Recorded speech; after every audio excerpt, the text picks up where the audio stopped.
Before this microphone and Pro Tools, so cracked by the playground. I don't touch my bank account, 200K in my PayPal. Weed growing, got a farm, nigga. Icy roll on my arm, nigga. Knew I was gonna blow soon as I detonated that bomb, nigga. Rass Kass. I am back. What's up, brother? Man. Thank you so much. Been a while. Man, just totally knocked you. You know, getting beat up. God, Come to the podcast and get beat up, man, you know, it's all look, good. everybody knows I'm awkward as a motherfucker. So when I'm talking to Rass Kass, I'm not going to be any more fly. Right. You know what I mean? Man, Rass Kass, first of all, thank you again for coming on the podcast again. Always my pleasure. Man, truly, I feel blessed. I feel honored. Real talk, man. Thank you. So I was telling you off mic that I've been paying attention to the crusade that you got going on against Kamala Harris. And I just want to let you know that I'm right there with you, my guy. Well, you know, it's not against her per se. I just, you know, we got to be careful about, yes, you know, the people. We don't have the power to select, but we do. Our votes do count. Right. Believe it or not. So I'm just letting people know the information I know about her, and I know they're trying to make her into this Wonder Woman right now. Right, and I'm just like, as a Californian, she threw us under the bus. Of the black and brown people, she definitely threw us under the bus. So I'm not rolling with her. Yeah, absolutely. Like, principally, Kamala Harris is a cop. Right. You know what I mean? That's what we have to understand. Right. And I think a lot of people really just forget that. They gloss over. They hear prosecutor. It sounds like a lawyer. So, you know what? Right. No. I don't know. And basically, top cop of California. There you go. Perfect way to put it. And, you know, similarly, like, before the debate started going and all that, people were like, Biden was one of the favorites, right? And I said, as soon as these debates start going, Biden's gonna get fucking annihilated. Right. He just is gonna show how he's just not it. Not it at all. Right. And then I know he's got a lot of demons, you know, buried. Right. You can't be in politics as long as he's been and not. Right. You know what I mean? So I expected that, but this is once I think it trickles down to like Bernie and Kamala, which would you agree that that's pretty much what we're waiting on here, Bernie and Kamala? I actually think Warren is Kamala Harris without being a cop. And she was an educator. Right, and Bernie Sanders without being a socialist. Exactly. Yeah. She's kind of the best of both worlds that we gonna get out of everybody. But I don't think she got, at least in this first round, she didn't really pick up much momentum. I feel like Kamala Harris was Kamala the Harris, big winner. well, you got to remember, still she's a politician. Well, no, she's a attorney. She goes in to court cases and makes you look guilty. Yeah. That's what she did for a living. Yep. Whether you were innocent or not, she was supposed to go in there and make you look guilty. Yeah, absolutely. And that's exactly what she went in and did. And he wasn't prepared to say, "What about you?" Yeah. All this. Like I listed factual things on my Instagram about what she has done. Yeah. And as soon as somebody brings that up, she's out of here. Exactly. But like there's like whoever ends up matching up against her, they're gonna have literally just her entire prosecution record to just pick whatever the fuck, dude. Anything random. Right. And you got it. You know what I mean? Right. Like she's done. She's contributed heavily to like a lot of the problems in like the black, the brown, all this community. You know what I mean? Just mass incarceration for profit. People, same thing that Donald Trump was guilty of like people that had DNA evidence and he was still trying to make sure they didn't go to court or they were guilty by opinion. She was doing the same thing from a legal standpoint and denying people the opportunity to go prove that they were innocent. She even argued about letting people out of prison early because then she couldn't have people working for free in prison. Like, she's not a good person. Yeah, she really isn't. And I hope eventually, like the truth comes out. The truth comes out, but not even just the truth, because I mean we've seen that the truth doesn't fucking matter sometimes. As far as like, if that shit can be twisted, misconstrued, whatever the fuck, it's gonna. Kamala Harris is a lawyer. Right. Kamala is a lawyer. She can flip that shit on you. Well, but let's deviate a little bit from politics for now. Okay. You know, I see you, like, you've been working a lot. You got Soul on Ice 2 coming out soon. You've been working on that. Sir.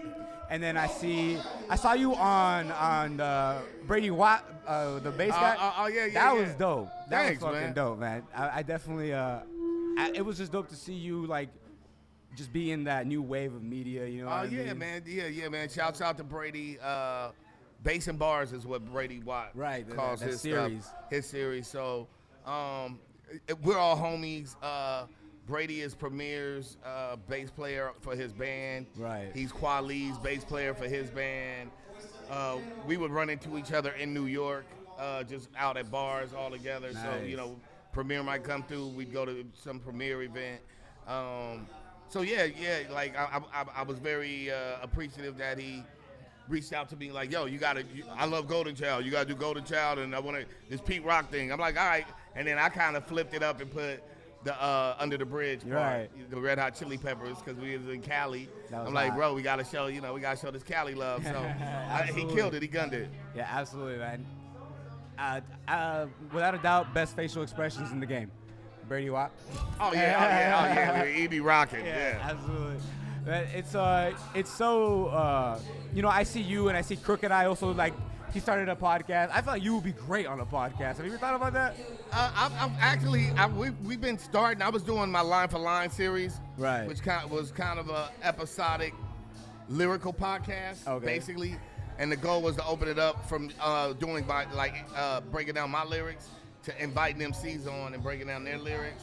And so a lot of other sites kind of bit that format. Yeah. But we started that whole breaking down lyrics, picking lyrics and breaking them down. And that was the end game goal, was to do a podcast. I'm excited. I'm watching a lot of people starting to do theirs, artists.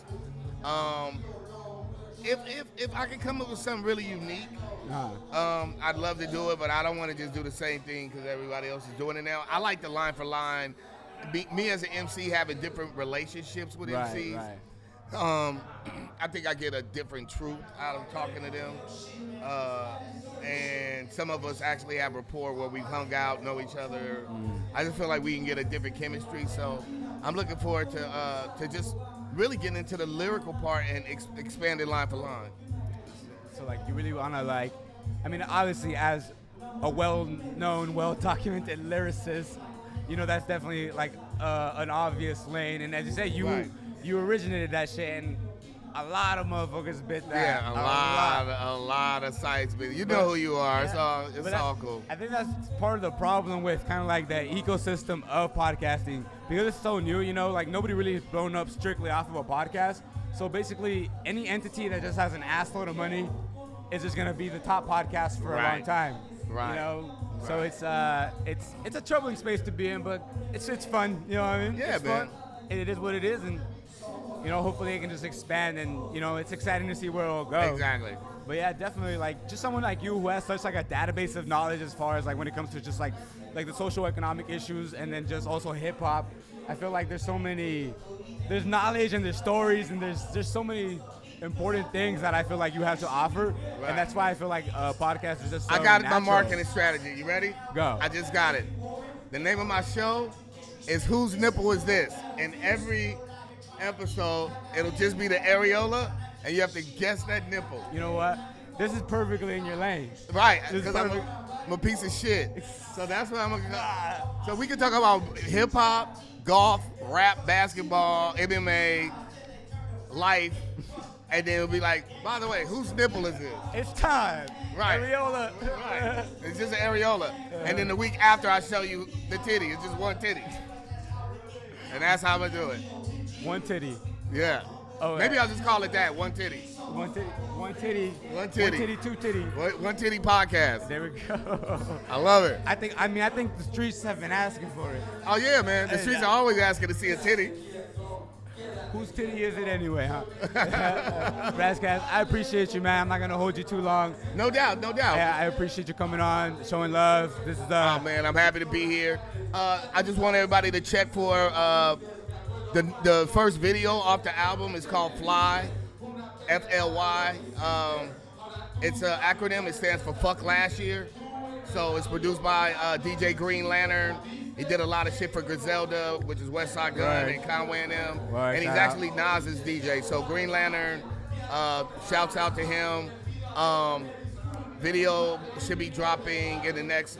By the time you guys see this, it'll probably already be out. There we go. Album is Solo Nights 2, and that's dropping on 9/11. 9/11. Can't forget that. Can't forget that.